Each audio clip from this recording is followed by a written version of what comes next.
पता है क्या होते हैं? ये तो पता है कि सर हमें ये तो पता है कि ये आइन और कानून होते हैं जिसके जरिए कोई कंपनी चलती है, लेकिन sir association not for profit में इसका किस तरह होगा? ये रिलेशन में अगर देखना चाहिए तो ये कंपनी होती है कि नहीं होती है? हम कहते हैं एसोसिएशन नॉट फॉर प्रॉफिट भी एक कंपनी होती है। एग्री करते हैं इस बात से? Yes sir. Association not for profit भी एक कंपनी होती है। अगर वो कंपनी होती है तो एसईसीपी जाके ही रजिस्टर होगी। और जब एक इदारा, जब एक एसोसिएशन कंपनी बनती है तो एक बात तो तय है, उसका एमओए भी तैयार होगा, उसका एओए भी तैयार होगा। कंपनी जो है, जब कंपनी बनाएंगे तो कंपनी बनाने वाले उसका आइन तैयार करते हैं, एमओए जो तैयार करते हैं वही उसके पहले पहले डायरेक्टर्स या मेंबर्स बन बैठते हैं या शेयर होल्डर्स बन बैठते हैं। लेकिन यहाँ तो शेयर ऑफर ही नहीं हो रहे, तो इसका मतलब है वो शेयर होल्डर्स नहीं बनेंगे, वो पहले पहले डोनर्स बन जाएंगे।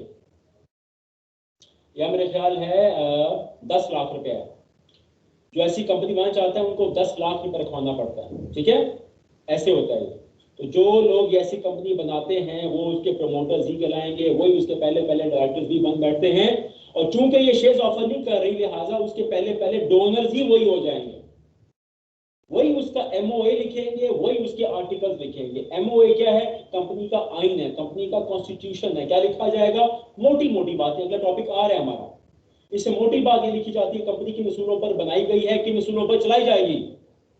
और आर्टिकल्स को हम कानून कहते हैं, उसमें तफसीलन लॉज लिखे। ये दो बुनियादी डॉक्यूमेंट्स हैं जो पहले दिन ही तैयार कर लिए जाते हैं।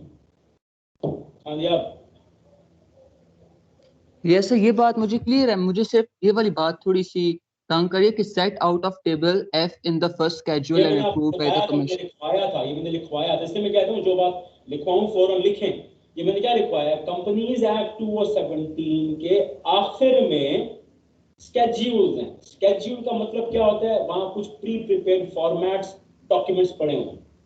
फॉर एग्जाम्पल, आप स्कैन आते हो, स्कैन का प्रोस्पेक्टस देखते हैं और उस डॉक्यूमेंट के आखिर में स्कैन का एनरोलमेंट फॉर्म लगा होता है। यूनिवर्सिटी या कायद यूनिवर्सिटी का प्रोस्पेक्टस देखते हैं, आपके फैमिली के मेंबर्स होंगे, कजिन वगैरह शायद पढ़ रहे हो। यूनिवर्सिटी का जब प्रोस्पेक्टस छपता है उसके आखिर में एनरोलमेंट फॉर्म लगा होता है। वो फॉर्मेट तैयार होता है, उसको आपने फिल करके सेंड करना होता है यूनिवर्सिटी को। ऐसे ही हम कहते हैं कंपनीज एक्ट 2017 के आखिर में स्केड्यूल हैं। स्केड्यूल मतलब जहां प्री प्रिपेयर्ड फॉर्म पड़े हुए हैं यार, तैयार शुदा एमओए पड़ा हुआ है, प्री प्रिपेयर्ड एमओए पड़ा हुआ है, प्री प्रिपेयर्ड एओए पड़ा हुआ है। उनको फिल करके थोड़ी बहुत चेंजेस करनी है, कंपनी को भेज दो आप। तो उन स्केड्यूल्स को फिर टेबल्स में डिवाइड किया गया, उसमें से आपने उठाना है क्या? बना बनाया एमओए, एसोसिएशन फॉर प्रॉफिट का बना बनाया एओए, तो उसमें आपने हल्की फुल्की चेंजेस करनी होती है। ये मतलब है इसका। पर इसको ऐसे याद करो, ये प्री प्रिपेयर्ड फॉर्मेट्स पड़े होते हैं। और कुछ? हाँ जी, समझ आए? नो सर, क्लियर हो गया सर, थैंक यू। और कुछ भी? Anyone else? चलें जी, अब पिन ऑफ साइलेंस हो, मैं इस पर ठीक है, will try to wrap it up. आगे हम पढ़ रहे हैं ये नया टॉपिक इन्होंने ऐड किया है, रेवोकेशन। एक बात तो तय है भाई कि एसोसिएशन ऑफ प्रॉफिट को एक लाइसेंस दिया जाएगा 3 साल के। मैंने लिखवा दी, नॉलेज के लिए यानी कि लिखा नहीं हुआ, 3 साल के लिए उसको लाइसेंस मिलता है, जैसे आपको ड्राइविंग लाइसेंस होता है। तो लाइसेंस का मतलब भी यही है कि आपको ये काम करने की इजाजत दी गई है, लेकिन इन शराइत पर। तो इस कंपनी को जब ये लाइसेंस मिलेगा, इसको हम शॉर्ट में कहते हैं एनएफपी, नॉट फॉर प्रॉफिट। ठीक है, जब एनएफपी को ये लाइसेंस मिलेगा तो लाइसेंस के साथ कुछ शराइत भी आए होंगी ना, तो शराइत के मुताबिक ही काम करना पड़ेगा। जो ही ये कंपनी शराइत के मुताबिक काम नहीं करेगी, इसका सबूत आ जाएगा, तो फिर उसका लाइसेंस रिवोक या कैंसिल कर दिया जाएगा। ये मतलब है इसका। तो हम क्या पढ़ेंगे? हम देखो ये आ रहा है सेक्शन 42। तो इस लाइसेंस की रेवोकेशन कब होगी? ऊपर हमने क्या पढ़ा था? ये कंपनी बनेगी खास मकसद के लिए, अवामी फलाह बहबूद के लिए। जब भी काम करेगी पाकिस्तान के मफाद में करेगी, लोगों की फलाह बहबूद में करेगी, जितना मुनाफा आएगा उसी मकसद में दोबारा लगा देगी। अब इसको रिवर्स करो ना, कि जब ये सबूत आ जाएगा कि वही मकासद के लिए काम नहीं कर रही, तो लाइसेंस रिवोक कर लिया जाएगा। दैट्स बारी बारी। The commission may at any time by order in writing, अगर कमीशन के पास सबूत आ जाए, कोई रिपोर्ट कर दे, कोई वीडियो बना ले, कोई रिकॉर्डिंग ले आए, जब सबूत आ जाएगा, सबूत को देखने के बाद वो तहरीरी तौर पर लाइसेंस से वो करेगी। Granted with such directions as it may deem fit, मतलब deem necessary, deem satisfied. Such मतलब होता है जब कमीशन मुतमईन हो जाए, कमीशन को यकीन हो जाएगा सबूतों के पस मंजर में यार वाकई से लाइसेंस की खिलाफ वर्जी की है, तब रिवोक किया जाएगा। ये अब सवाल नीचे जितने पॉइंट्स आ रहे हैं, इसका मतलब है ये बातें बताई जा सकती है कमीशन को, और कमीशन को कायल किया जा सकता है। Number 1 that the company or its management, मतलब वही सारे directors, CEO has failed to comply with any of the terms conditions subject to which a license is granted। अब पूरे जुमले नहीं याद करने आपने, अब टिप ये होती है इसका मेन वर्ड, की वर्ड, पंच वर्ड, ये देखो खाली इसको लाइन करो, टर्म्स एंड कंडीशंस, ये fail to खाली इसको लाइन करो, fail to comply with any of the terms and conditions of the license। ये तो पहला तरीका क्या है लाइसेंस रिवोक होने का? जब सबूत मिल जाए कि किसी भी टर्म कंडीशन की खिलाफवर्जी की गई है। 2 आ जाओ, any of the requirements specified or any relevant regulations are not met or complied with। अब ये बहुत क्लोज पॉइंट्स है, इसमें फर्क क्या होता है?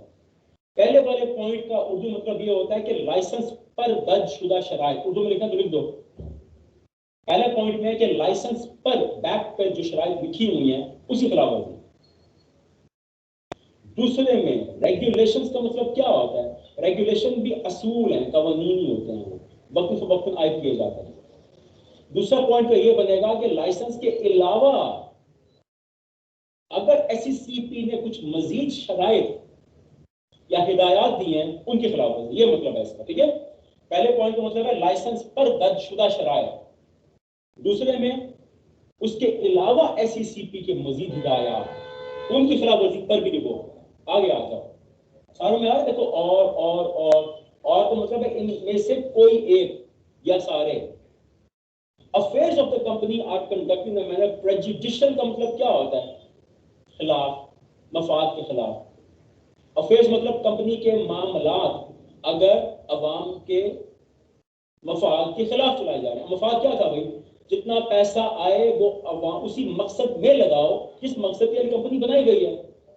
फॉर एग्जाम्पल अगर अलहमरा आर्ट्स काउंसिल है तो अलहमरा आर्ट्स काउंसिल में जितने लोग आएंगे, थिएटर देखने आएंगे, उसमें से जितना पैसा आएगा उससे काम करने वाले लोगों को तनख्वाह दो, जितना पैसा बच जाएगा वो दोबारा उसी में लगा दो। उसी में लगाने का मतलब क्या होता है? हॉल को बेहतर करो, उसकी एडवर्टाइजमेंट करो, लोगों को सहूलियात दो, उसी मकसद में लगाना है। कोई घर नहीं लेके जाएगा पैसे, खाली काम करने वालों को थोड़ी बहुत तनख्वाह दी जाती है बस। तो अगर कंपनी के मामलात अगर अलहमरा आर्ट्स काउंसिल में फनकार ये कंप्लेन करें, क्या कंप्लेन करें एससीसीपी को कि जितना हम यहाँ हमारे शोज होते हैं, ये जितना पैसा है इसमें से जो लोग हैं वो गाइडेंस वही ले जाते हैं, खत्म, कैंसिल लाइसेंस। उनको जो बेसिक तनख्वाह तय की जाएगी वो दी जाएगी, बाकी सारा पैसा दोबारा अलहमरा आर्ट्स काउंसिल की बेहतरी के लिए लगाया जाएगा, खत्म, ये मतलब है। अगर उसके मामलात अवाम के मफाद के खिलाफ लगाए जा रहे हैं, एविडेंस पहुंचाओ, लाइसेंस रिवोक। और the company has made a default का मतलब क्या होता है? किसी पेमेंट को ड्यू डेट पर अदा ना करना। In filing with the registrar it's financial statements, आप पढ़ रहे हैं आईटीए वगैरह, जहां कंपनी होती है उसको अपनी सालाना स्टेटमेंट सबमिट करानी पड़ती हैं, और annual returns for immediately preceding 2 consecutive financial years. Preceded मतलब इमीडिएटली पिछले, फॉर एग्जांपल अगर 2021 है तो 20 और 19 मौजूदा और पिछले 2 इमीडिएट सालों की स्टेटमेंट्स को आपने सबमिट कराना है। एससीपी को बताना है कि हम हर वक्त, ये सबूत है, हम सारा पैसा सही मकसद के लगा रहे हैं। जहां कंपनी में, जहां कंपनी वहां मीटिंग्स होती हैं, जहां कंपनी होती है वहां आपको सालाना स्टेटमेंट सबमिट करानी पड़ती हैं। एससीसीपी का रजिस्ट्रार का मकसद यही है, to make sure, to ensure that the company is always running the benefits of the shareholders, और वो अपने तमाम पैसे से लगाई जा रही है। और ये जो एनएफपी है, नॉट फॉर प्रॉफिट, इसको भी बताना पड़ेगा, स्टेटमेंट्स फाइल करनी पड़ेगी, ना कि तो लाइसेंस रिवोक हो जाएगा। आगे आगे, और the company has acted against the interest, मतलब मफाद, सॉवरेनिटी, सालमियत, मतलब जहां लफ्ज सॉवरेनिटी आ जाए मतलब एक मुल्क की रियासत की खुद मुख्तारी, मतलब उसका इख्तियार किसी और को देना, खिलाफ उसके बगावत करना। एंड इंटेग्रिटी, जो अपना इमेज होता है मुल्क का, the security of the state, मतलब अगेन ये भी गद्दारी में आता है, मुल्क के सीक्रेट्स लीक करना, दुश्मन को फायदा पहुंचाना and friendly relation with foreign states. Company कोई ऐसा अभी इंडियन मिनिस्ट्री ने पिछली गवर्नमेंट ने भी अभी भी कर रहे हैं, बहुत सारी एनजीओ पे क्रैक डाउन किया। एनजीओ नॉन गवर्नमेंटल ऑर्गेनाइजेशन, अगर आप फर्क पूछे सर एनजीओ और एनएफपी जो भी हम पढ़ रहे हैं क्या फर्क है? एनएफपी को काफी हद तक गवर्नमेंट की सपोर्ट होती है, एनजीओ बिल्कुल अलग काम करती है, वो अपने फंड्स को जनरेट करेगी, उनके अलग कानून होते हैं। ये जो हम पढ़ रहे हैं एनएफपी, ये इस लॉ के तहत बनती है, इस सेक्शन के, इसको शॉर्ट में एनएफपी भी कहते हैं। इसको तो गवर्नमेंट की सपोर्ट होती है, एनजीओ अलग कानून के तहत चलती है, ठीक है। दोनों का फर्क ये है कि ये लोगों की फलाह बहबूद के लिए चलती है। दोनों ने अगर, अब आमतौर पर एनजीओ के बारे में क्या कहते हैं कि उनको फॉरेन फंडिंग होती है और वो उनका एजेंडा लेके चलती हैं। ये जो आपका चला हुआ तहरीक यार, क्या नाम है इसका, औरत मार्च के, वो मी टू रेवोल्यूशन तहरीक जो है भाई, वो करें आपको पता है कितने वो ऑब्सीन यहाँ वो हुए थे, यहाँ हुए थे अपने इनकाउंटर्स में आसपास में। भाई आप औरत, पहली बात है हमारा दीन ही हमें सिखाता है तहफ्फुज दो, हर मुल्क का कानून कहता है तहफ्फुज दो, लेकिन इस तहरीक का मतलब ये तो नहीं है कि आप ऑब्सैनिटी और वल्गैरिटी आप करना है, तो वो फिर गलत है ना। आप तो मुल्क के अपना जो दीन है, तो जो मजहब है, रिवायात को ही आप तोड़ रहे हैं ना, तो it's not in the interest of the public and Pakistan. ठीक हो गया?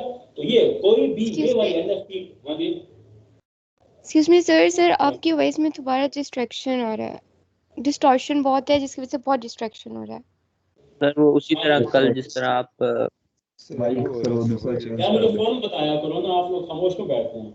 असल में पता है वो दूसरे टीचर्स भी आते हैं, क्लासेस लेते हैं, वो माइक की सेटिंग्स चेंज कर देते हैं। आई एम नॉट टेक्निकल, मैं ना बुलाता हूँ इसको मैं, वो असल में ये होता है। Let me call sir,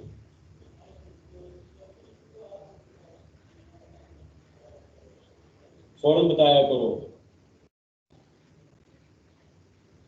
sir. आप ये ऑप्शंस पे क्लिक करें, क्या जाओ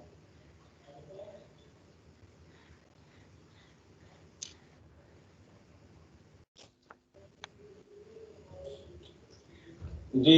शकील साहब, मैं इधर कायद हॉल में हूँ, ये बच्चे कंप्लेन कर रहे हैं कि वो आवाज़ में डिस्टॉर्शन आ रही है काफ़ी। जरा मुझे बता रहा था कि मैं बार बार आपको डिस्टर्ब ना करूँ, मुझे काइंडली आकर ना बता दें कैसे करना है। आएंगे प्लीज। हाँ भाई पूछो। यस पूछो भाई। सर मैं कह रहा था मुझे आता है, आप ये ऑप्शंस पे क्लिक करें। ऑप्शंस पे कहाँ है ऑप्शन? सर ये कैमरे के साथ जो ऑप्शन है, नहीं सर, 3 डॉट्स हैं। यस सर, इसमें मोर ऑप्शंस पे डिवाइस सेटिंग्स पे, डिवाइस सेटिंग्स पे आगे यहाँ से ये माइक्रोफोन पे क्लिक करें, माइक्रोफोन के यहाँ जाए, एयरपोर्ट पे क्लिक है सर, नीचे नीचे हाई डेफिनेशन ऑडियो पे क्लिक कर दें। अब चेक करें, आप बताएं जब ठीक है। Yes sir. अनबिलीवेबल, क्या नाम है? Abdul Samad sir, Abdul Samad sir. Wow magic, mister miracle यार, बस आप क्लास के सी आ रहे हैं यहाँ से, ठीक है? अमेजिंग। नहीं सर वो यूसुफ ही है। ये तो अक्लमंद बंदा है भाई। शकील साहब, एक स्टूडेंट ने मसला हल करा दिया है, अच्छा ठीक है, he knows better than me जी। उन्होंने कहा जी ये हमने किया, हम डिवाइस सेटिंग्स में गए हैं, no sir, no one is better than you sir. ये माइक्रोफोन ऐसे ही बताया। यस सर, हाँ sir, you are legend sir. Better than you sir, you are है ना? Sir, you are a gem. Absolute nonsense. Sir you are genius. हाँ जी clear है बॉस, बताएं भी आप सारे। Yes sir. Yes sir. मैं अब कंटिन्यू करूँ आगे, ठीक है? ठीक है, तो अभी उसको बार बार कर लेंगे। आई कंटिन्यू रीडिंग, इसको अभी हम खत्म करते हैं चैप्टर को। चलें, लेट्स कंटिन्यू। कहाँ थे हम यार? ये The number of members is reduced below 3. Yes, कम से कम मेंबर चाहिए। मुझे कौन बताएगा अगर मेंबर 3 से कम होते हैं तो कौन सी कंपनी कहलाएगी? है सिंगल मेंबर या अदर देन सिंगल मेंबर? अगर एक हो जाए अदर देन सिंगल मेंबर। अगर एक होता है तो सिंगल मेंबर होगी ना, एक के अलावा अगर है तो होती है अदर देन सिंगल मेंबर। तो ये भी है, कम से कम 3 होने चाहिए। सारे माइक्रोफोन म्यूट करें यहाँ सारे। 3 क्यों हो? अब ये भी रिक्वायरमेंट है। ये जो 3 लोग आते हैं यही पैसा लेके आते हैं, इनिशियल यही डोनर्स बन जाते हैं। ठीक हो गया? डन। ये अब कुछ मेमोराइजिंग है, इधर कुछ लीगल चीजें आपको याद करनी पड़ेंगी। और द कंपनी इज कंसीव्ड और ब्रॉट फोर्थ, मतलब उसका जो ख्याल किया गया, उसका तसव्वुर था जो, और इज और has been carrying on unlawful और फ्रॉडुलेंट, जहां लफ्ज फ्रॉड आएगा मतलब नियतन धोखा देना की नियत, किसी को धोखा देने की नियत। कंपनी का जो तसव्वुर था, ख्याल था, जो मकसद था, जो मोटिव था, जो नियत थी, वो थी ही लोगों को धोखा देने की, ये गैर कानूनी काम करने की। अब ये खाली लफ्ज नहीं है, ये साबित करने पड़ेंगे तब भी लाइसेंस रिवोक होगा, वरना नहीं। और run and manage by persons who fail to maintain proper and true accounts, accounts मतलब वही फाइनेंशियल स्टेटमेंट्स हैं। तमाम ऑफिसर्स को वो अकाउंटेंट रखेंगे, आपको अकाउंट्स मेंटेन करने हर सूरत, पैसे का हिसाब किताब। और दे कमिट फ्रॉड, मिसफीसेंस क्या होता है? वही पैसे की खुद बुद, मिसफीसेंस और मिसफीसेंस आप कह लो कि अपना लापरवाही में, मैलफीसेंस ये होती है जानबूझ के। जहां मिसफीसेंस का लफ्ज है पैसे की खुद बुद होती है यार, आप कह लो misappropriation of money in relation to the company. भाई जब कंपनी बनी है सारा पैसा एक खास मकसद के लिए इस्तेमाल होना है ना। जहां एविडेंस मिल गया कि आपने उस पैसे को किसी ऐसे मकसद के लिए इस्तेमाल किया है जिसके लिए वो कंपनी नहीं बनी थी, तो ये फीसेंस में आ जाता है ये। और run and manage by persons who are involved in terrorist financing, ये गलत। तो आपने अगर ये एविडेंस आ गया, खत्म। Terrorist financing, money laundering, money laundering का पता ही है, मशहूर जमाना मनी लॉन्ड्रर्स से, वो तो शुक्र है आप कन्विक्टेड क्रिमिनल्स, ठीक हो गया, तो उससे जान छुटी, आगे आ जाओ। और managed by persons who refuse to act according to the requirements, लफ्ज है रिफ्यूज। अब कौन बेवकूफ है जो रिफ्यूज करेगा? भी अगर आपने कंपनी बनाई है तो फिर काम करें ना। Who refuse to act according to the requirements of the memorandum on articles of the provision of the Companies Act और fail, दो लफ्ज ऑनलाइन करो भाई, रिफ्यूज और फेल, ये दो लफ्ज हैं, 5 वर्ड्स। जानबूझ के कंपनीज एक्ट की खिलाफ वर्जी करना, फेल। फेल में आप रिफ्यूज नहीं करते हो, आपसे लापरवाही हो जाती है, कोताही हो जाती है। और कैरी आउट द डायरेक्शंस और decision of the commission, companies act की खिलाफ वर्जी करना जाने अनजाने में, या कमीशन की हिदायत की खिलाफ वर्जी करना जाने अनजाने में। और 3 लफ्ज आएंगे, कंपनीज एक्ट, कमीशन या रजिस्ट्रार गिवन एक्साइज, ठीक है। या कंपनीज एक्ट की जाने अनजाने में खिलाफ वर्जी, कमीशन की इजाफी हिदायत की जाने अनजाने में खिलाफ वर्जी, या रजिस्ट्रार की, सब गलत। और नॉट कैरिंग ऑन इस बिजनेस और is not in operation for 1 year, ये नॉट कैरिंग ऑन इस बिजनेस, अपना वो काम करना ही ना। जब लाइसेंस दिया काम करें ना, आप काम क्यों नहीं करते फिर? जब आपको एक स्पेशल लाइसेंस दिया जा रहा है, आपको टैक्स छूट दी जा रही है, सहूलियात दी जा रही है, ड्यूटी नहीं लगाई जा रही, काम करें ना आप अवाम के फलाह बहबूद के लिए। आपको एक स्पेशल कंपनी बनाया गया है, या इन कॉर्पोरेशन रजिस्टर होने के बाद 1 साल तक काम ही ना करना, फिर मकसद क्या आपका यार? एक सहूलत को इस्तेमाल ना ही करना या गलत करना, दोनों गलत, लाइसेंस वापस ले लिया जाएगा। मतलब ऐसी भी आप इस हक के मुस्तहिक ही नहीं है भाई, आपको एक स्पेशल स्टेटस दिया जा रहा है और आप बैठे हुए हैं अभी तक, वापस करें यार, हम किसी और को देते हैं। लास्ट, और it is just an equitable, मतलब इंसाफ का तकाजा है कि लाइसेंस वापस लिया जाए।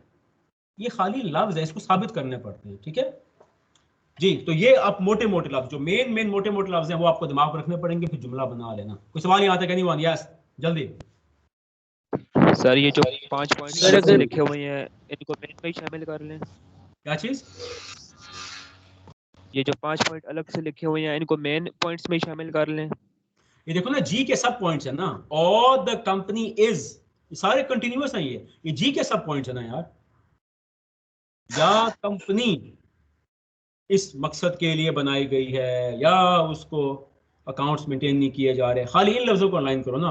कंसीव्ड और ब्रॉट फोर्थ, फिर proper true accounts, terrorist financing, money laundering, या रिफ्यूज और fail to, commission, companies act और रजिस्ट्रार, या नॉट कैरिंग ऑन 1 ईयर, ये मोटे मोटे लफ्ज होते हैं, ठीक है।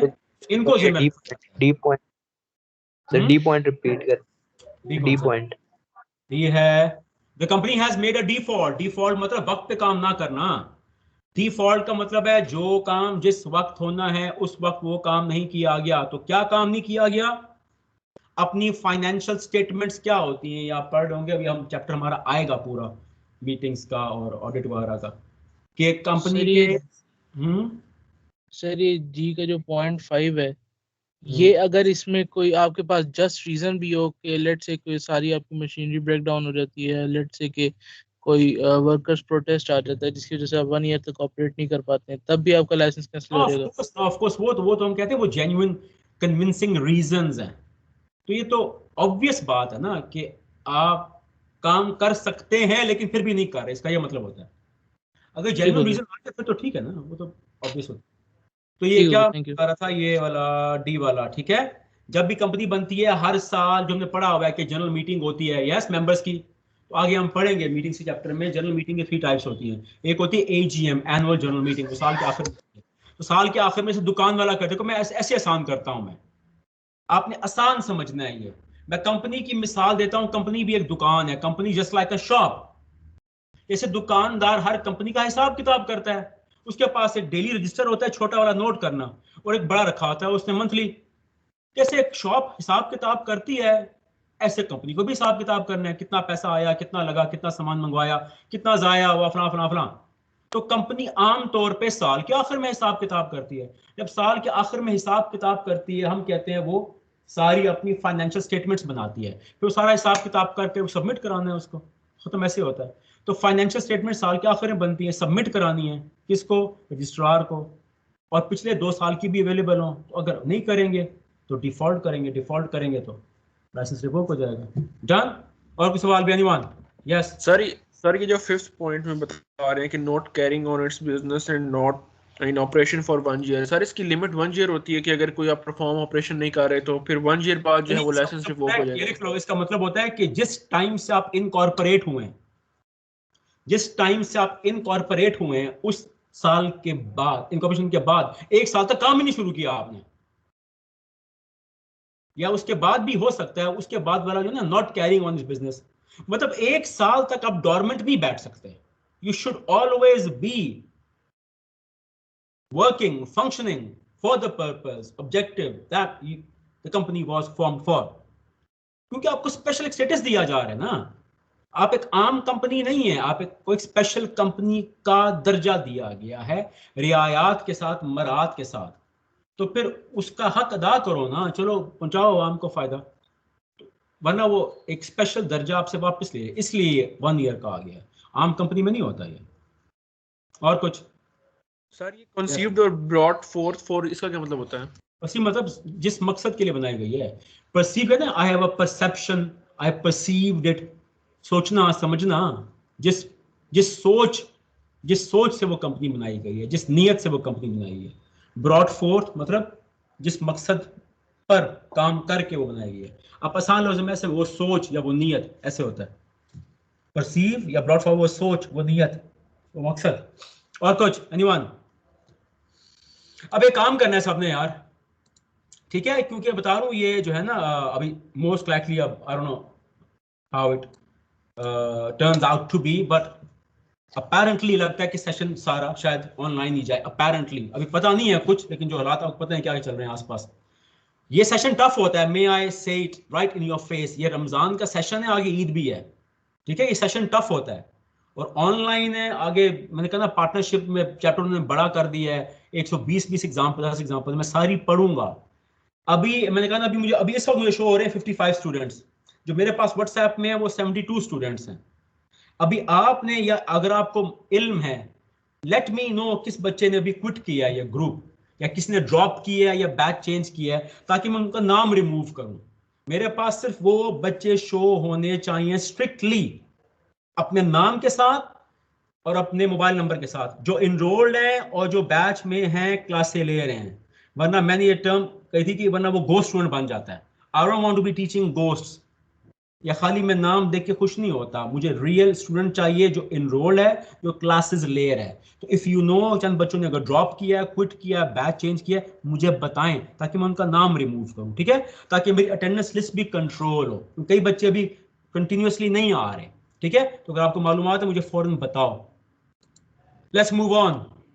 4.3 effect of revocation of licence. ऊपर हमने पढ़ा है लाइसेंस, नहीं सॉरी, ये ऊपर opportunity of being heard. However, before a license of so revoke, अभी हमने पढ़ा है कि SECP लाइसेंस रिवोक कर देगा। आप कहेंगे सर ये तो बड़ा अनफेयर है भाई, लेकिन हैंग ऑन अ मिनट, इसमें एक स्टेप भी होता है। However, before license is so revoked, the commission shall give the company a notice in writing of its intention to do. Licence revoke ठग से नहीं कर लिया जाता, पहले कंपनी को इतला दी जाती है, जैसे मीटिंग का नोटिस जाता है पहले, ऐसे कमीशन पहले आपको रिटर्न नोटिस देगा क्या, कि हमारे पास कुछ सबूत आए हैं, उन सबूत के पेश मंजर में हम आपका लाइसेंस रिवोक करने जा रहे हैं। देखो क्या इसका लिखा हुआ है, शैल अफोर्ड का मतलब क्या होता है, प्रोवाइड द कंपनी, कंपनी को मौका दिया जाएगा, और भाई बताओ क्या कहना है अपने दिफा में, ठीक है। तो इससे पहले कि लाइसेंस बाकायदा रिवोक किया जाए, कंपनी को नोटिस दिया जाएगा, कंपनी को कहा जाएगा आओ यार बताओ आपका लाइसेंस क्यों ना रिवोक करें। लेकिन नैब बुलाती है सबको, नैब ने अगर सबको बुलाया, वो कहते हैं यार ये एविडेंस पड़ा है हमारे पास, और एविडेंस सारी बैंकिंग ट्रांजैक्शंस हैं, मनी लॉन्डर हुई है, बताएं आपके खिलाफ क्यों ना आगे हम केस चलाएं। तो जो बार बार नैब कहती है हाँ भी शहबाज साहब, हमजा साहब, तो मरियम साहिबा, तो खाकान साहब, तो राना सनावला, भाई ये सारा एविडेंस पड़ा है, बैंकिंग ट्रांजैक्शंस हैं यार, एविडेंस दो, बताओ आपके खिलाफ क्यों ना आगे हम मुकदमा भेजें हाई कोर्ट में। तो ऐसे ही एससीसीपी करता है, एससीपी कहता है ये तो कोई एविडेंस है हमारे पास, रिकॉर्डिंग्स है हमारे पास। और एक बात बता दूं, ये सारे मुल्कों में है, एससीसीपी के जो अफसरान होते हैं ना, और कोई बाहर के मुल्कों में है रिश्तेदार है, पूछना, पाकिस्तान में भी आहिस्ता आहिस्ता ये कॉन्सेप्ट आ रहा है, वहाँ कॉन्सेप्ट होता है मिस्ट्री शॉपर का, वो आम लिबास में चले जाते हैं लोग, और वहाँ सारी रिकॉर्डिंग करके आके पहुंचा। एससीपी के अफसरान भी ऐसे ही होते हैं, फिर रहे होते हैं कंपनीज में, लोगों को पता नहीं होता, वहाँ जॉब भी कर रहे थे, कुछ नहीं पता होता उनको, अंडरकवर, जैसे एजेंसी के लोग होते हैं, ये अंडरकवर काम करते हैं ये लोग, वहाँ सारा एविडेंस कलेक्ट करते हैं। कैमराज आजकल के इंतहाई मॉडर्न आ गए हैं, वो पेंसिल कैमराज नजर ही नहीं आते किसी को। अगर आपने कोई मूवीज देखी हैं, अगर किसी देखी हो बोर्न अल्टीमेटम, बोर्न सुप्रीमेसी वाले या मिशन इम्पॉसिबल वाले, वो सारी टेक्नोलॉजी ये लोग इस्तेमाल करते हैं, ये जाते हैं अंडरकवर, सारा रिकॉर्ड करते हैं एविडेंस और आगे देते हैं। मैं आपको कुछ केसेस बताऊंगा आगे जाके। एससीपी देखता है, कहते हैं तो एविडेंस है भाई, बताओ इसको, डिनाई करो वरना हम लाइसेंस रिवोक कर रहे हैं, खत्म, कंपनी ब्लैकलिस्ट, बैठे रहो। आगे आ जाओ 4.3 इफेक्ट ऑफ रेवोकेशन। जब लाइसेंस रिवोक हो जाएगा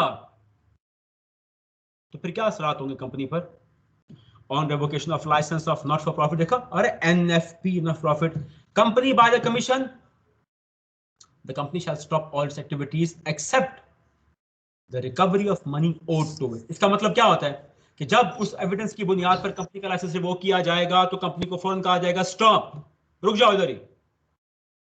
हाँ, कंपनी को ये कहेंगे कि अगर आपने किसी से पैसा रिकवर करना है, ये उर्दू में लिखो कि अगर कंपनी ने किसी को कर्जा दिया है तो कर्जा रिकवर करने की इजाजत होगी, बाकी तमाम कामों से रोक दिया जाएगा। ओड का मतलब जिसने कर्जा देना हो। आगे आ जाओ, the company shall not solicit का मतलब क्या होता है? सर आपकी लास्ट लाइन रिपीट कर दे, आपकी आवाज कट कट हो रही है। कंपनी, जब कंपनी का लाइसेंस रिवोक किया जाएगा तो कंपनी से कहा जाएगा सारे काम बंद कर दे, रोक दे। हाँ, अगर उसने किसी को कर्जा दिया हुआ है और कर्जे के पैसे रिकवर करने हैं तो वो करने दिए जाएंगे इसको। डन? अगर लिया हुआ है, हाँ, तो कर्जा लिया तो वो तो हर वक्त वापस करना ही करना होता है ना, कर्जा कभी माफ नहीं होता। वो फिर कंपनी को बेचा जाएगा ना, कंपनी के सारे एसेट्स को बेच के पैसा दिया जाएगा। The company shall not solicit का मतलब क्या होता है? असिस्ट और रिसीव डोनेशंस। जो ही लाइसेंस कैंसिल हो जाएगा, खत्म, किसी से कोई अब नहीं लेना आपने वो अतिया वगैरह। एंड अब ये इंपॉर्टेंट है, ये इस पे सवाल है, इस पॉइंट पर, पॉइंट सी, एक एक पॉइंट पर भी सवाल आता है। ये point C, all the assets of the company, assets में सब शामिल आता है, पैसा भी प्रॉपर्टी भी। All the assets of the company after satisfaction of all debts. Satisfaction मतलब पेमेंट, मतलब फुल पे कर दो।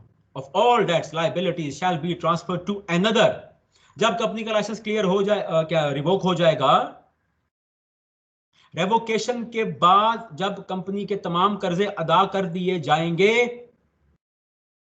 उसको बेच के या बेचे बगैर के सारे कर्जे अदा कर दिए गए हैं, पहले वो अदा किए जाएंगे, फिर क्या होगा, जितने बाकी मानदा एसेट्स या पैसा पड़ा होगा वो किसको जाएगा?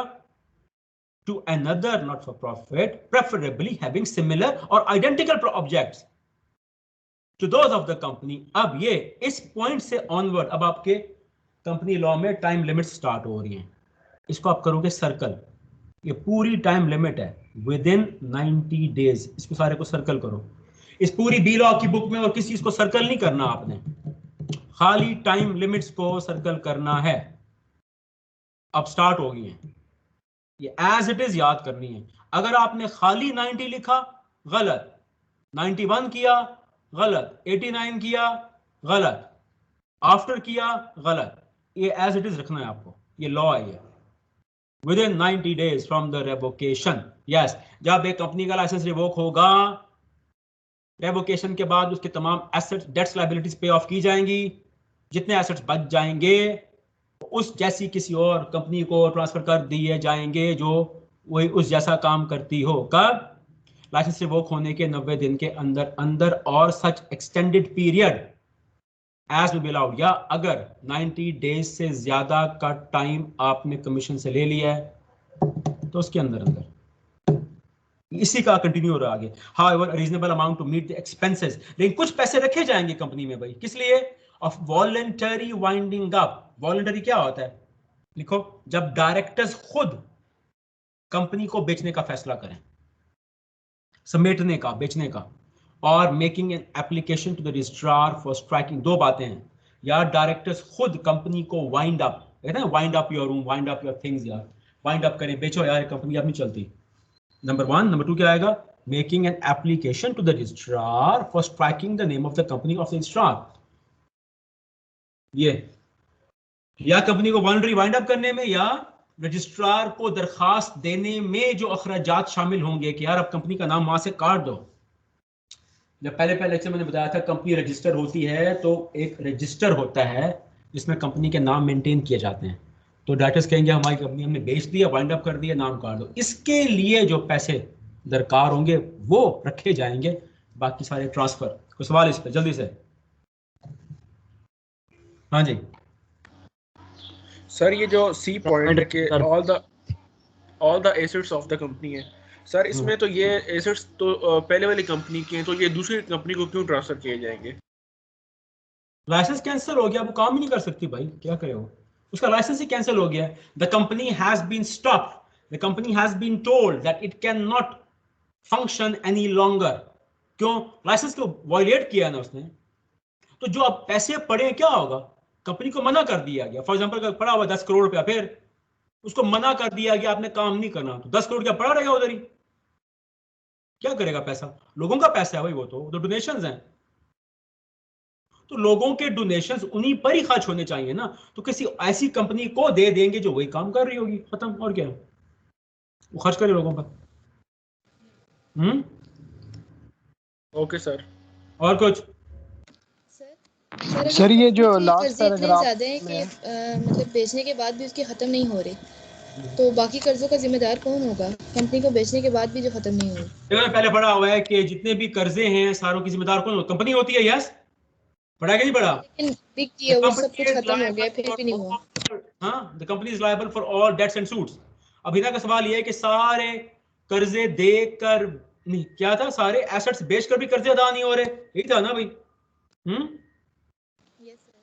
सारे एसेट्स बेच दिए, नहीं हो रहे। फिर एक काम किया जाता है कि देखा जाता है कि अगर इसमें डायरेक्टर्स की गलती है, सारे मुकदमे कंपनी पर होते हैं, मैंने पहले लिखवाई थी एक लाइन, मैंने कहा था बाद में बताऊंगा, ये सारे कर्जे कंपनी देती है, सारे मुकदमे कंपनी पर होते हैं, लेकिन एक केस में कंपनी के डायरेक्टर्स पर भी हो सकते हैं, जब ये बात साबित हो जाए कि डायरेक्टर्स ने जानते बूझते समझते कंपनी को नुकसान पहुंचाया है। तो फिर इस केस में जब कंपनी के सारे एसेट्स बेच के कर्जे फिर भी अदा नहीं हो पाएंगे, तो फिर देखा जाएगा कि क्या डायरेक्टर्स ने जानबूझ के ये काम किया है, कंपनी को इस हद तक लेके आए हैं। फिर उनके एसेट्स पर मुकदमा होता है और उनके एसेट्स में से पैसा पूरा किया जाता है। अब इन्हें सवाल करेगी सर अगर फिर ही पूरे ना हो तो फिर ऐसा ही है ना? सर क्या पता उनकी गलती ना हो, तो फिर तो बात ही खत्म होगी ना, फिर तुम तो मुकदमा ही नहीं होगा। फिर यस, अब दो है, या उनकी लेकिन कर्जे तो देने हैं ना। हाँ, या उनकी गलती ना हो, दो बातें कहूंगा, या उनकी गलती साबित ना हो, या उनकी गलती साबित होने के बाद एसेट्स बेचने के बाद भी कर्जे अदा ना हो। दोनों केस में फिर क्या आता है? प्योर लॉस है, क्रेडिटर का प्योर लॉस होता है, वो इसका कुछ नहीं हो सकता। प्रो बैड डेट्स हो जाती है ना? हाँ जी, बैड डेट्स हो जाएंगी ना जिन्होंने कर्जे दिए थे उनकी। यस बैड डेट्स हो जाएंगे। यस, बैलेंस शीट पे बैड डेट होगा या सिंपली लॉस में शो कर देंगे। बैड डेट को ये होता है जो रिकवर ना हो सके, लेकिन बैड डेट फॉर एग्जांपल हमेशा तो शो नहीं करते हैं, फिर उसको सिंपली राइट ऑफ कर देते हैं, कहते हैं बस प्योर लॉस है ये। बैड डेट इवेंचुअली लॉस ही बन जाता है ना। और कोई सवाल एनीवन? Yes sir. सर जब सर ये मेरा लाइसेंस क्वेश्चन है, कैंसिल होगा तो ऑटोमेटिकली वाइंड अप हो जाएगी ना कंपनी, तो ये लास्ट पैराग्राफ में क्यों लिखा हुआ है voluntary wind up, winding up? ना ना ना, वाइंड अप की जरूरत है यार, लाइसेंस रिवोक किया गया, लाइसेंस रिवोक किया गया, ये आगे आएगा अभी, ठीक है। देखो ऐसे होगा सर, ये रिन्यू भी तो हो सकता है। सर क्वेश्चन है सर। रिन्यू वो होता है जब लाइसेंस एक्सपायर होता है 3 साल बाद, वो तो लाइसेंस की खिलाफवर्जी होगी है ना। आपका जो ड्राइविंग लाइसेंस है यार, वो भी जब एक्सपायर होता है रिन्यू करते हैं, आईडी कार्ड को भी रिन्यू करते हैं। तो रिन्यू वो होता है जो रिवोक ना हो। लाइसेंस ले लिया गया आपसे, तो वो क्या रिन्यू होगा? रिन्यू वो होता है जो रिवोक नहीं होता। यहाँ तो रिवोक हो गया है, अब वो रिवोक हो गया है, कंपनी को वो काम करने से रोक दिया गया है। अभी आगे लिखा हुआ आएगा कि जब उसका लाइसेंस रिवोक हो जाता है, उससे वो स्पेशल स्टेटस वापस ले लिया जाता है और उसको ऑर्डिनरी कंपनी बना दिया जाता है, ये होता है। और कुछ? सर क्वेश्चन पूछो।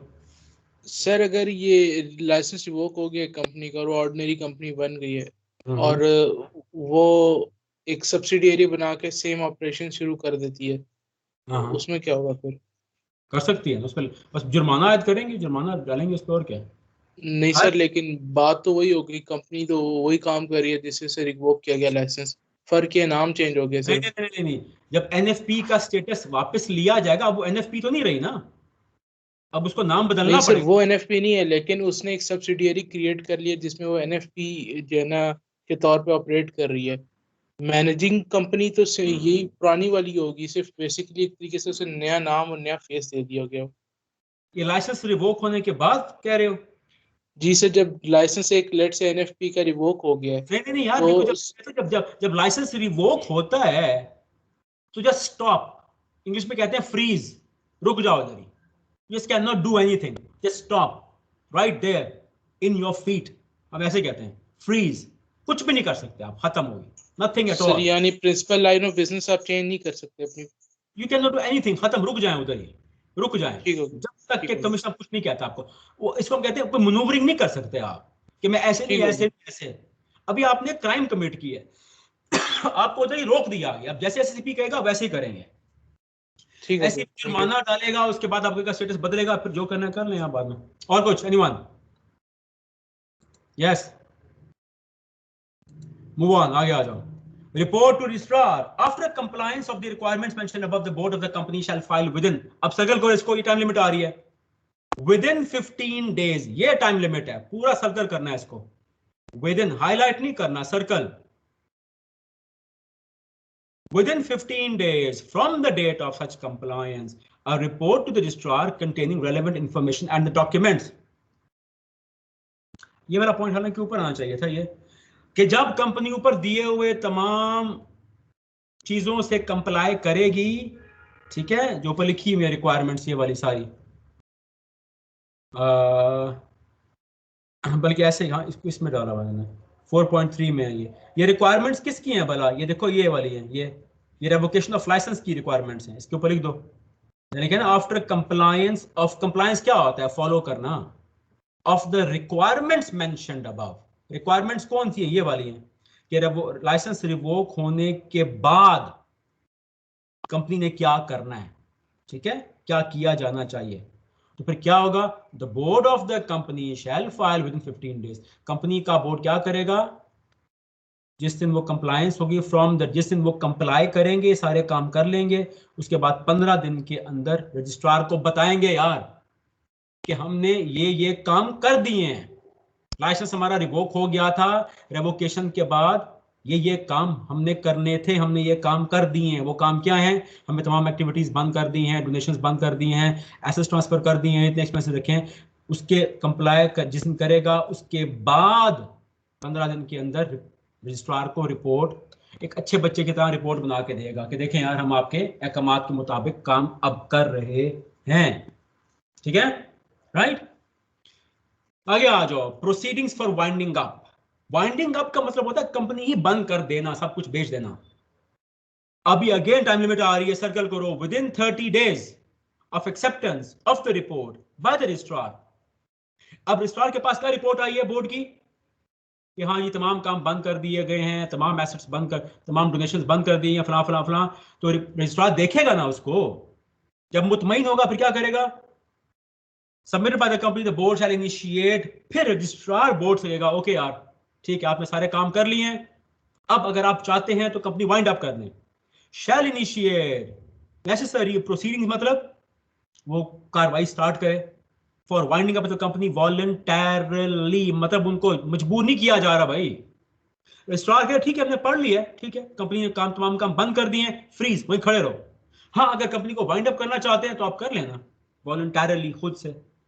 और where it has no assets and liabilities make an application to the registrar for striking the name. या अगर कोई एसेट लायबिलिटी हो ही ना ट्रांसफर करने का, हमारा नाम काट दें यार, हमारे पास कुछ है, बच नहीं गया हमारे पास, वी डोंट हैव एनीथिंग, तो जबर नहीं किया जाएगा उन पे। एससीपी कहेगा चलें यार अब कर लें, समेटना चाहते हैं समेट लें कंपनी को, नहीं समेटना चाहते कोई एसेट है ही नहीं, नथिंग, पैसा ही नहीं बचा कुछ, तो फिर ठीक है आपका नाम काट देते हैं, कंपनी नहीं रहे आप, खत्म, जाए कुछ और करें। कोई सवाल? आगे, appointment of administrator. In the case of default, the commission may appoint an administrator को online करो to manage affairs of the company and initiate proceedings. अब administrator का लफ्ज जरा पाकिस्तान में कम ही इस्तेमाल होता है, इसके ऊपर लिखो administrator कौन होता है? It's a person or a law firm, पर कैसे लिखो? It's a person or a specialist company. Companies होती हैं इस काम के लिए स्पेशलिस्ट। इट्स अ पर्सन और अ स्पेशलिस्ट कंपनी और अ लॉ फर्म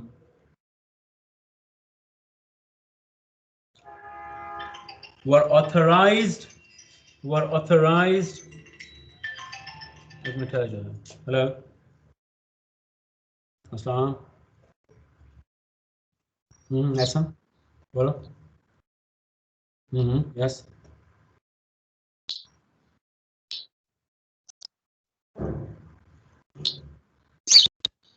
ओके ठीक है अच्छा ठीक है, समझाइए बात सर। ये पर्सन नेचुरल या आर्टिफिशियल या दोनों हो सकता है? क्या चीज सर? ये पर्सन नेचुरल आर्टिफिशियल, नेचुरल होता है आर्टिफिशियल या दोनों हो सकता है? कोई सा भी? नेचुरल दोनों हो सकते हैं। अभी तो लिखवा रहा हूँ पर्सन और स्पेशलिस्ट कंपनी और अ लॉ फर्म और क्या लिखे है, क्या लिखे आगे?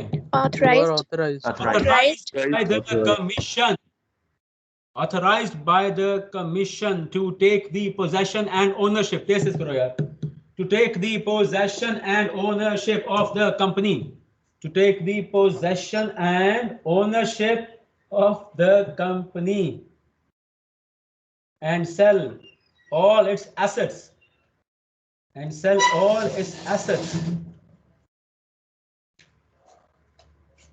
and wind up the company.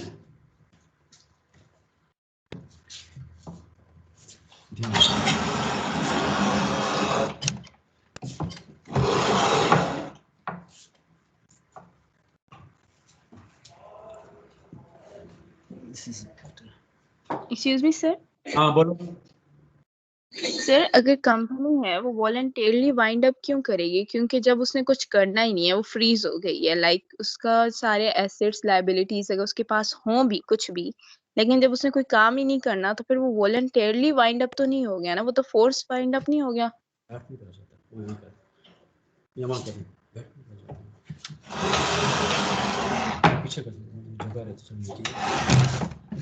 ऊपर लफ्ज आया है, आपने अपने फोकस नहीं किया। वो वॉलंटरली का मतलब क्या होता है? खुद से करना, ठीक है।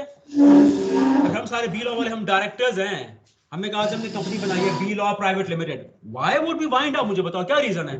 एक कंपनी को खुद कोई क्यों समेटता है? व्हाई बताओ अभी क्या है, कॉमन सेंस क्या कहती है? Why would be wind up? हां सर जब एसेट्स खत्म हो जाएं, जब आपके पास कुछ भी नहीं है तभी आप वाइंड अप करेंगे ना। और बताओ अब कंपनी चल नहीं सकती, आपको पता है कि अब इससे आगे कुछ हो नहीं सकता, फ्री ये एसेट्स नहीं आएंगे। जब बोर्ड को यकीन हो जाए कि भाई अब कंपनी मजीद मुनाफा कमा ही नहीं सकती, तो कंपनी आपने किसके लिए बनाई है? मुनाफे के लिए बनाई है ना। जब आपको ये यकीन हो जाए ये कश्ती है जो मजीद तैर नहीं सकती, इसे डूबना ही है, तो फिर क्या बैठे रहोगे कश्ती में? खत्म करो ना उसको, वाइंड अप करो उसको वॉलेंटरली, खुद से, अपनी अकल हिकमत तजर्बे से, ठीक है? डन? और कुछ? सर जब लाइसेंस रिवोक होता है तो वो उसके एनएफपी होने का राइट ले लेता है ना, लेकिन वो एज एन ऑर्डिनरी कंपनी अगर वो कहे कि एनएफपी के तरह हम काम नहीं करते, हम एक ऑर्डिनरी कंपनी कुछ और बना के इसी एसेट्स के साथ हम काम कर लेते हैं, इज इट पॉसिबल? पॉसिबल नहीं, यही होता है, मैंने यही तो कहा अभी कि उसे स्पेशल स्टेटस वापस लेके उसको बैक टू ऑर्डिनरी कंपनी बना दिया जाता है। ये एक स्पेशल स्टेटस है, एनएफपी एक स्पेशल स्टेटस दिया जाता है, स्पेशल लाइसेंस देकर, स्पेशल प्रिविलेजेस देकर। जब एक कंपनी ने उसकी कदर नहीं की, खिलाफवर्जी की है, तो फिर उससे ये स्पेशल स्टेटस वापस ले लिया जाएगा ना। ऐसे बिकेगा, थैंक यू वेरी मच यार, आपने स्पेशल कदर नहीं की, आपने कदर नहीं की, हम आपसे रुतबा वापस ले रहे हैं। क्या बना रहे हैं? हम आपको दोबारा एक काम कंपनी बना रहे हैं, सजा मिलेगी, उसको जुर्माना लगेगा, दैट सजा मिलेगी, साबित हो गया, दोबारा वही कंपनी बना देंगे। और कुछ? एनीवन? सर फिर वो as a ordinary company carry on कर सकती है? Yes yes yes, only when SCCP allows. और कुछ? आगे आ जाओ, ये कहाँ थे हम यार? सर ये जो अपॉइंटमेंट ऑफ एडमिनिस्ट्रेटर है सर, इसका थोड़ा सा क्लियर मीनिंग थोड़ा सा बता दें। मैंने क्या लफ्ज लिखवाया एडमिनिस्ट्रेटर के ऊपर? लिखे हैं आपने लफ्ज? क्या लिखवाया मैंने अभी बताओ? हाँ जी, सवाल किसने पूछा अभी? यस सर, मैंने पूछा सर। क्या नाम है आपका? बताओ मैंने क्या लफ्ज लिखवाए अभी? सर आपने लिखवाया ना कि अ पर्सन और लॉ फॉर्म ऑथराइज्ड। हाँ, तो इसको उर्दू में बताओ क्या मतलब है इसका, कि एडमिनिस्ट्रेटर कौन होता है? वो एक बंदा भी हो सकता है, नेचुरल पर्सन, वो एक स्पेशलिस्ट कंपनी भी हो सकती है जो कि आमतौर पे ऐसे ही होती है, या एक लॉ फर्म भी हो सकती है जिसको कमीशन कहेगा यार आपको हम एक जिम्मेदारी सौंप रहे हैं। उनके पैनल पे होती हैं ऐसे कंपनीज, फर्म्स, हमने आपको एक जिम्मेदारी सौंपनी है, जो कि आमतौर पे स्पेशलिस्ट कंपनीज होती हैं जो इसी मकसद के लिए काम करती हैं। जाएं फलां कंपनी की पोजेशन लें, ओनरशिप, ये चाबियां आपके पास, जॉब बेचो इसको, सारे एसेट्स, कभी देखा अक्सर लगा होता है यहाँ ऑक्शन, नीलामी, ये वो होता है सारा, इसको सेल करें, सारे एसेट्स बेचें, पैसा रिकवर हो गया, डेट्स को पे ऑफ करें। हाँ जी, अब यस सर, समझ आ गई है। और कुछ? कहाँ थे हम? ये देखें, to manage the affairs of the company, उसी को चाबियां दे दी जाती हैं। To initiate necessary proceedings winding up, वो बेचेगा, ठीक है? जो काम बोर्ड को करना था अब ये करेंगे। लास्ट पढ़ते हैं ये, restriction on members and officers. ये इस पर भी अलग सवाल आता है, खाली इस पैराग्राफ पर। जब मैं कहता हूं सवाल आते हैं, जब आप लोग पास पेपर्स लेंगे, द वे आई टीच, ठीक है, ये कोई बेट नहीं है कि इस पर सवाल आया है तो अब भी आएगा। इसको मैं गैम्बलिंग कहता हूं, गैम्बलिंग विद स्टडीज, कि पिछले 5 सालों में एक सवाल आया है तो लिहाजा अब भी आएगा। फिर एक सवाल पिछले साल नहीं आया 5 सालों में, लिहाजा अब भी नहीं आएगा। It's a stupid and silly idea. मैं इन पे बिलीव नहीं करता इन चीजों पे। ये गैम्बलिंग नहीं करनी। ये आया हुआ है सवाल बहुत दफा, लेकिन मैं बेट नहीं करता ना, मैं गारंटी करता हूं कि अब भी आएगा। एग्जामिनर की मर्जी है, सारा शफल कर दे भाई, उसकी मर्जी, उसके पास पूरा राइट डिस्कशन है। आप बस सब कुछ तैयार करके जाए ना। आप व्हाई डू इनी मीनी माइना मो, ये आएगा तो ये नहीं आएगा, ये काम नहीं करना। Where any assets of the company are transferred, जो पर पढ़ लिए हमने, in consequence of revocation of license to another not-for-profit company, the members and officers of the first mentioned company, जिस कंपनी का लाइसेंस रिवोक होगा, जिसके एसेट्स ट्रांसफर होंगे, उसके मेंबर्स, उसके ऑफिसर्स और any of their family members shall not be eligible to hold any office in the later company. जो नई कंपनी बनाएंगे, जो आपने पूछा वो नई कंपनी बना सकते हैं ना भाई, for a period of 5 years. ये सर्कल करो इसको, ये time limit for 5 years from the date, ये पूरी टाइम लिमिट बनेगी है, for a period of 5 years from the date of transfer of such assets. कुछ समझाएगा मुझे कोई अक्लमंद बच्चा, इसके लॉजिक क्या है, इसका मतलब क्या है? बताओ अभी क्या लॉजिक है सर? इसमें ये है ना कि सर एक ही बंदा मैनिपुलेट ना करे सिस्टम को, एक ही बंदा सिस्टम की मैनिपुलेट ना करे, और कुछ, और सर इसका मतलब हम ऐसे ले सकते हैं कि अगर मतलब आपने बताया था कि शेयर जो है वो ट्रांसफर कर देना है, जो आपकी एसेट्स हैं वो ट्रांसफर कर देना है, तो ट्रांसफर करने के साथ साथ खुद भी ट्रांसफर ना हो जाओ, उस पर 5 साल की एलिगेशन होती है भाई, 5 साल तक आप कोई मतलब नहीं कर, किसी कंपनी का डायरेक्टर वगैरह नहीं बन सकते। और एनीवन? सर जो कंपनी वाइंड अप हो चुकी है उसके ऑफिसर्स जो हैं वो नेक्स्ट जो कंपनी बनी है उसमें वो 5 साल तक वो कोई पोजीशन होल्ड नहीं कर सकते, उसमें वर्क नहीं कर सकते। क्यों, वजह? सर वो रिस्ट्रिक्शन है। रिस्ट्रिक्शन की रीजन क्या है? ये जब मैं लॉ पढ़ाता हूं ना, ये इससे आपका जहन खुलता है। ये तो जुमला पढ़ा है ना हमने, जुमला पढ़ा है, ये तो जुमला है, लेकिन जुमले के पीछे वजह क्या है? अब मैं आपसे कहता हूँ वहां नहीं जाना, आप कहते क्यों, मैं कहता हूँ बस नहीं जाना। सर वजह? मैं कहता हूँ कि मैं कह रहा हूं। जब मैं आप बच्चों से कहता हूं कि अगर आपने लॉ पढ़ना है तो लॉ आप लोगों का जहन खोलता है, क्योंकि लॉ पढ़ने वाला स्टूडेंट सवाल करता है ये क्या है, क्यों है, कैसे है, किस लिए है। Why do you think people go to lawyers? There is a reason भाई, वो उनकी बारीक नजर होती है, वो बिल्कुल डेप्थ तक जाते हैं। तो जब भी आपने लॉ पढ़ने डेप्थ में जाया करो भी, क्यों, वजह की है, वजह ये है वो कंपनी क्यों, लाइसेंस क्यों रिवोक हुआ है, उस कंपनी का लाइसेंस रिवोक हुआ है भाई। अब लाइसेंस क्यों रिवोक हुआ है, अपने आप पे सवाल किया करो, अगर अक्लमंद बनने अपने आप पे सवाल किया करो। अच्छा लाइसेंस रिवोक हुआ है तो लाइसेंस क्यों रिवोक हुआ होगा, ज़हन में अपने आप खुद सवाल किया करो, सेल्फ टॉक किया करो अपने आप से, ऊंचा ऊंचा नहीं, खामोशी से। अच्छा इसका लाइसेंस रिवोक, इसको हम कहते हैं थॉट एक्सपेरिमेंट।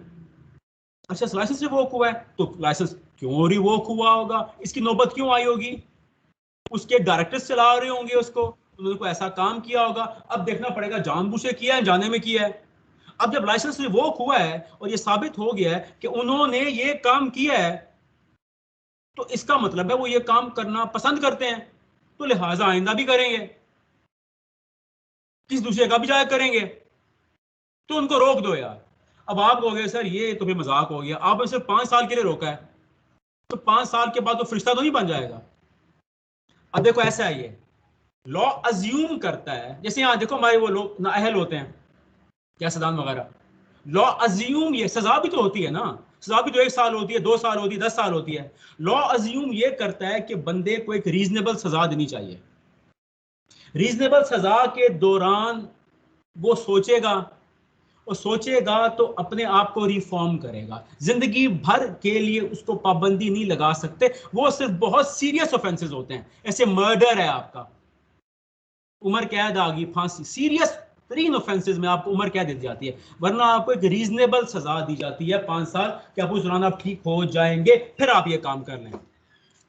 दैट्स इट, ठीक है। और कुछ before I mark your attendance? हाँ जी, यस एनीवन?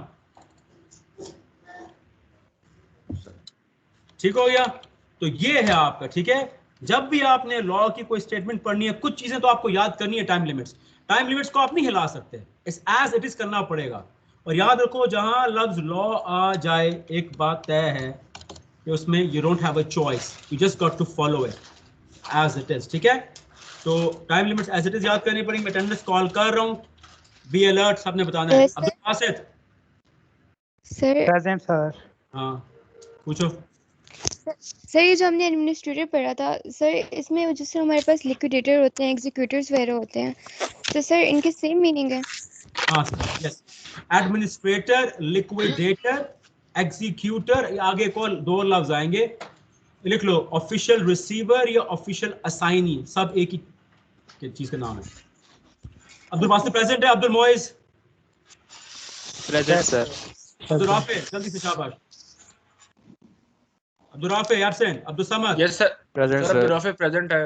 जल्दी जल्दी बोलना है शाबाश। Abdul Samad present. Present sir. Yes sir. Abdul Tawab absent. Abdullah present sir. Abdullah Asif present. Abdullah Mohammad present. Alishba Sami absent. Amar Sikandar Amar absent. behram present sir. Present sir. behram present है। अमार प्रेजेंट है एब्सेंट है। Present sir. अमार प्रेजेंट है। जल्दी बोलना है भाई। Faizur Rehman present sir. Fazil Fazil absent. Ghulam Mohammad present sir. Hafiz Mubashir present sir. Hafsa present sir. Haider Rashid present sir.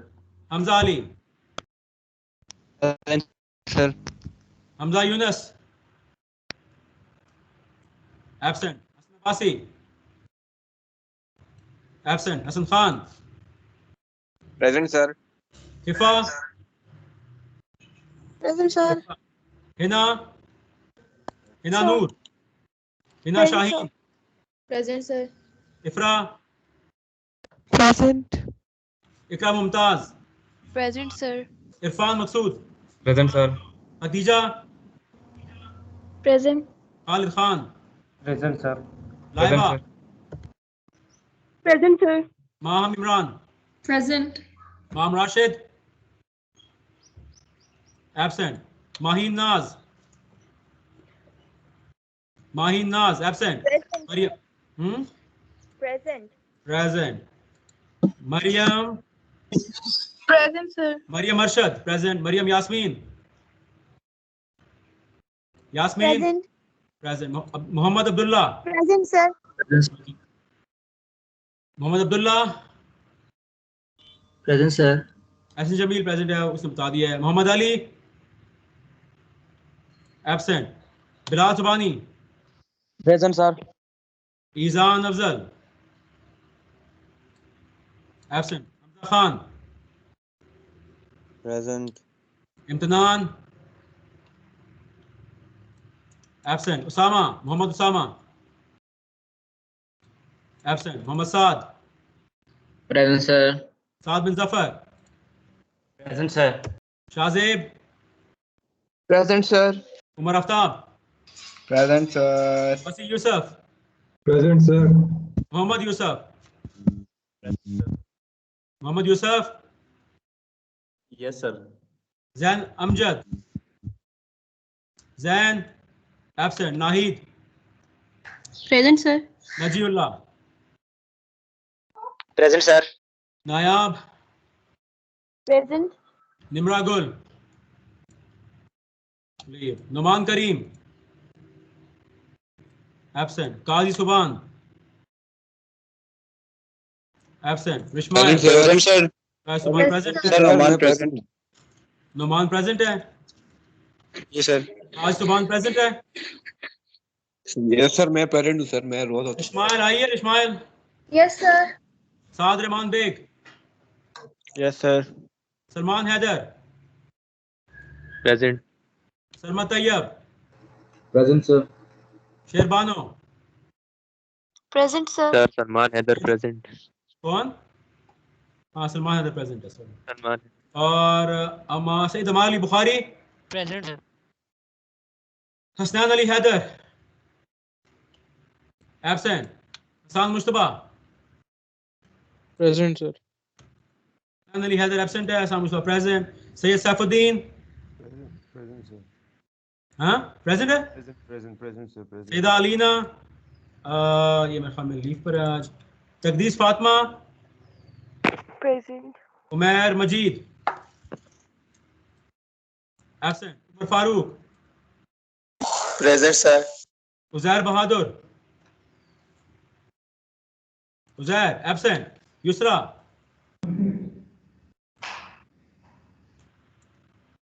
हाँ ये प्रेजेंट ठीक है, ये इसने बताया था। Zainab Iftikhar sir present. और जुहेब अली प्रेजेंट सर। अब जो जिन बच्चों की आज 3rd कंसेक्यूटिव एब्सेंस है, आज मैं उनकी रिपोर्ट भेजूंगा, ठीक है?